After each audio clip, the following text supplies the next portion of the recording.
নিয়ে আসলাম ঝাল ঝাল পাস্তা রান্না। প্রথমে একটা কড়াইতে গরম পানি, তেল আর একটু লবণ দিয়ে পাস্তাগুলোকে সিদ্ধ করে নিতে হবে। তারপর একটি প্যানে তেল বসিয়ে নিতে হবে। তেলটা যখন গরম হয়ে আসবে তখন এর মধ্যে চিকেনের টুকরোগুলো, ম্যারিনেট করে রাখা চিকেনগুলোকে দিয়ে সুন্দরভাবে নাড়ানাড়ি করে একটু একটু ভেজে নিতে হবে।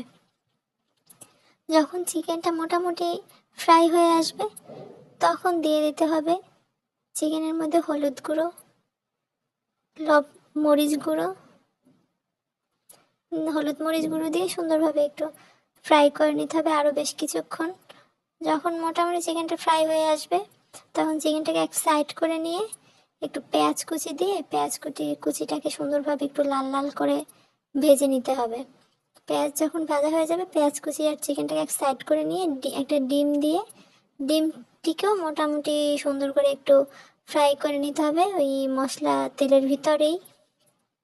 ডিমটা মোটামুটি একটু যখন ফ্রাই হয়ে আসবে তখন চিকেন আর অন্যান্য মশলার সাথে ডিমটাকে একটু মিলিয়ে নিতে হবে।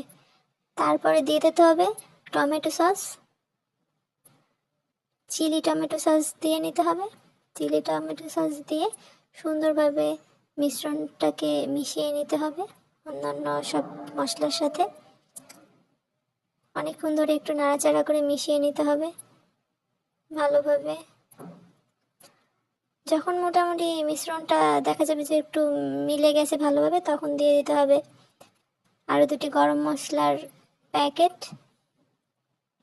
তারপরে সিদ্ধ করে রাখা পাস্তাগুলোকে এই মিশ্রণটার সাথে ভালোভাবে মিলিয়ে নিতে হবে ফ্রাই করে রাখা চিকেন আর ডিমের সাথে। তাহলে হয়ে গেল আমাদের ঝাল ঝাল মজাদার পাস্তা।